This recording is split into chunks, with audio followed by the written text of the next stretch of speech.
बिहार में एनडीए में seat sharing को लेकर घमासान मचा हुआ है। लगातार बैठकों का दौर बीजेपी के राष्ट्रीय अध्यक्ष जेपी नड्डा के घर पर जारी है। थोड़ी देर पहले यहां पे लोक जनशक्ति पार्टी के राष्ट्रीय अध्यक्ष चिराग पासवान भी पहुंचे थे और उनकी मंत्रणा हुई। यहां पे आपको बता दें, केंद्रीय गृह मंत्री और पूर्व बीजेपी अध्यक्ष अमित शाह भी इस वक्त बीजेपी के राष्ट्रीय अध्यक्ष जेपी नड्डा के घर पर है। चिराग पासवान तो जा चुके हैं, लेकिन सीट शेयरिंग को लेकर क्या चल रहा है, इतना मंथन जो लगातार पिछले 2 दिनों से हम इस कोठी के बाहर देख रहे हैं, यहाँ पे लगातार बैठकों का दौर जारी है। इस पर बात करने के लिए हमारे साथ है अमित कुमार, जो कि बीजेपी के तमाम जो खबरें हैं उस पर उनकी पैनी नजर रहती है। उनसे हम बात करते हैं।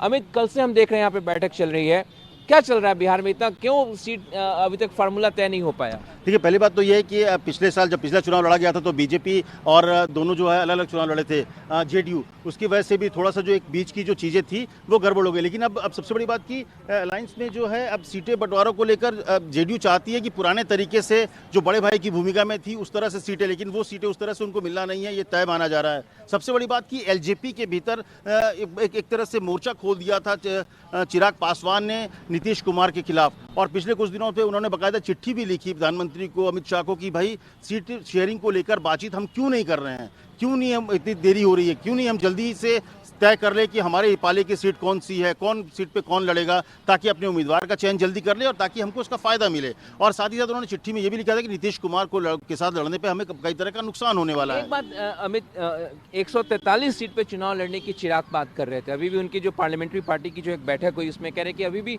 143 सीटों पे वो लड़ेंगे, तो फिर वो कैसे जेपी नड्डा के घर पे पहुंचे? नहीं, देखिए, आज बंगाल कोर ग्रुप की बैठक थी यहाँ पर जेपी नड्डा के घर पर, वहाँ पे अमित शाह भी पहले से मौजूद थे। बैठक खत्म हुई और उसके पहले ही चिराग पासवान को मैसेज दे दिया गया कि वो मिलना चाहते हैं। ऐसा नहीं है कि चिराग पासवान की बीजेपी के नेताओं से मुलाकात नहीं हुई थी, इससे पहले भी मुलाकात हुई है। 4 बार जेपी नड्डा से मिल चुके हैं, 2 बार भूपेंद्र यादव से मिल चुके हैं।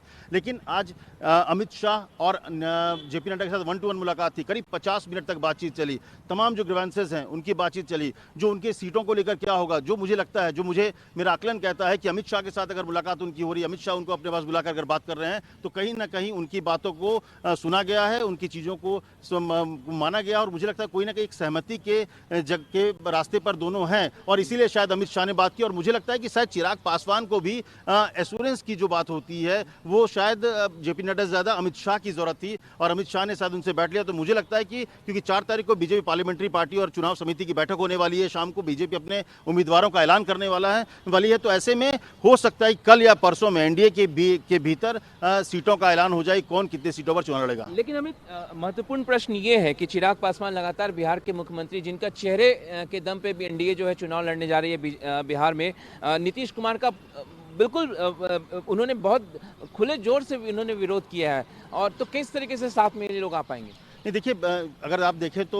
एलजेपी का कोई जेडीयू से गठबंधन नहीं रहा है और जेडीयू का एलजेपी के साथ कोई गठबंधन नहीं रहा है। ये सही बात है कि 2019 के चुनाव में तीनों साथ में लड़े थे एक एनडीए के पार्टनर के तौर पे, लेकिन एलजेपी का संबंध बीजेपी से था और जेडीयू का रिश्ता भी बीजेपी के साथ था। तो इसीलिए एलजेपी, जो जेडीयू कहती है, जेडीयू के नेता कहते हैं कि हमारा संबंध एलजेपी से नहीं है, ये बीजेपी तय करे और एलजेपी के साथ कैसा रिश्ता हो, कितनी सीटें हो। लेकिन हाँ, इस बात को लेकर नीतीश कुमार काफ़ी नाराज थे। उन्होंने अपनी नाराजगी बीजेपी के तमाम बड़े नेताओं के सामने रखी कि इस तरह की बातें अगर वो एक अलायंस पार्टनर कर रहा है, अगर वो साथ में चुनाव लड़ेंगे और इस तरह से बातें करेंगे कि नीतीश कुमार के रहते हम बीजेपी हार सकती है, तमाम बाढ़ से लेकर हर जगह सवाल उठाया जा रहा है, तो उसका नुकसान होगा। और इसको लेकर फिर जेपी नड्डा ने बात की थी, जिसके बाद से आपने देखा होगा पिछले कुछ दिनों से, करीब 10 दिनों से इस तरह की बयानबाजी सीधे नीतीश कुमार के खिलाफ चिराग पासवान नहीं कर रहे हैं। लेकिन आज बैठक इसलिए महत्वपूर्ण है क्योंकि मुझे लग रहा है कि जो आपस की थी एक नाराजगी थी, उसकी वजह ये भी थी कि जब आपको याद हो मनीष, क्योंकि आप एलजेपी भी नज़दीक से देखते थे, पासवान को जब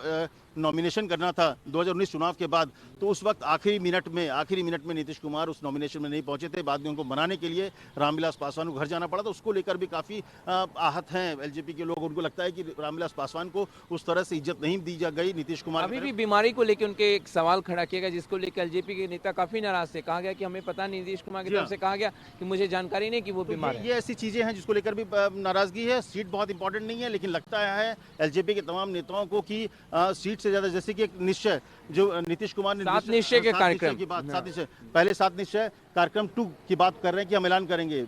चिराग पासवान यही सवाल उठा रहे हैं कि आप ये कैसे कर सकते हैं, जब आप साथ लड़ने की बात कर रहे हैं तो कम से कम साथ मिलकर एक एजेंडा तय करना पड़ेगा। आप अपनी मर्जी से बिना किसी सहयोगी के पूछे अपने एजेंडे को कैसे सामने ला सकते हैं, सात निश्चय कैसे ला सकते हैं। तो हालांकि मुझे लगता है कि आज की बैठक एक अच्छी बैठक हुई है, 50 मिनट की बैठक है, दोनों साथ में थे, नीतीश को माफ कीजिएगा जेपी नड्डा और अमित शाह, और साथ में चिराग पासवान। तो मुझे लगता है कि एक अच्छे माहौल में और एक पॉजिटिव नोट पे, जो बीच में लग रहा था कि शायद एलजेपी एनडीए से बाहर की तरफ रास्ता तलाश रही है, मुझे लगता है कि वो अब खत्म होगा। अब कहीं एक पॉजिटिव नोट की तरफ बढ़ रहे हैं और जल्द ही मुझे लगता है कि गठबंधन का ऐलान होगा और शायद अगले 2 दिनों के भीतर एनडीए के पार्टनर्स, जो चाहे नीतीश कुमार हो, चाहे चिराग पासवान हो या बीजेपी हो, सब कौन कितनी सीटों पे लड़ेगी। और आज भी बिहार में महत्वपूर्ण बैठक चल रही है। खुद बिहार के जो तमाम जो बीजेपी नेता हैं तो बिहार में मौजूद है। तो मुझे लगता है अगले 2 दिन के भीतर 3 तारीख तक एनडीए के तमाम गठबंधन के बीच एक सहमति भी बन जाएगी और सीट शेयरिंग का अनाउंसमेंट भी हो जाएगा। तो अमित बहुत ही महत्वपूर्ण जानकारी आपको दे रहे हैं। वो बता रहे हैं कि अगले 2 से 3 दिनों के भीतर जो सीट शेयरिंग है, जो समझौता है, कौन कितने सीटों पे लड़ेगा, जनता दल यूनाइटेड कितने सीटों पे लड़ेगी, बीजेपी कितने सीटों पे लड़ेगी, लोक जनशक्ति पार्टी कितने सीटों पे लड़ेगी, इसका ऐलान जो अमित हम एक्सपेक्ट कर सकते हैं कि अगले 48 घंटे में हो जाएगा, ये है ना? जी 100% हो जाएगा। और कहीं ना कहीं आज जो बैठक हुई, इसके अलावा धर्मेंद्र माफ कीजिएगा भूपेंद्र यादव और देवेंद्र फडणवीस वहाँ पर पटना में है वहाँ पर, और जो यहाँ पर बातचीत होगी, मैसेज कन्वे किया गया। कहा जा रहा है कि नीतीश कुमार को जो सीटों को लेकर है, आज दिन में भी ललन सिंह और आरसीपीएन के साथ जो बैठक थी बीजेपी की और जेडीयू की, वो बैठक हो चुकी है। तो एक सहमति जो बीजेपी में मोटा मोटी बीजेपी और जेडीयू में सहमति है।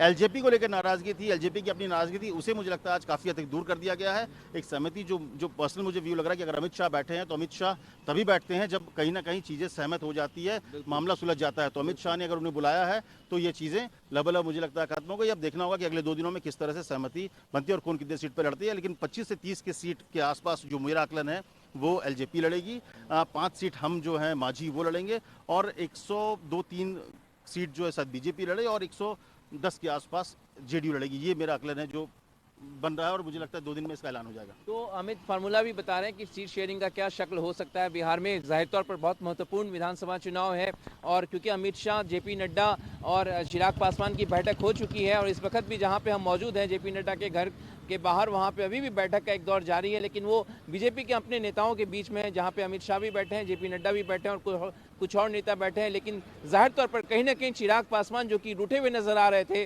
उनको मनाने में कहीं ना कहीं अब लगता है कि बीजेपी कामयाब नजर आ रही है और लगता है कि एक स्वर के साथ एक साथ जो है बिहार विधानसभा चुनाव में जो है आरजेडी को और जो गठबंधन होगा उसको चुनौती जो है एनडीए अपनी तरफ से देगी। तो मैं और मैं मनीष कुमार और अमित कुमार यहाँ पे जेपी नड्डा के घर के बाहर से। तो आप हमारे बिहार यूट्यूब न्यूज़ 24 चैनल है उसको सब्सक्राइब कीजिए, उसको देखते रहिए और हमारी सारी खबरों को देखने के लिए न्यूज़ 24 लगातार देखते रहिए।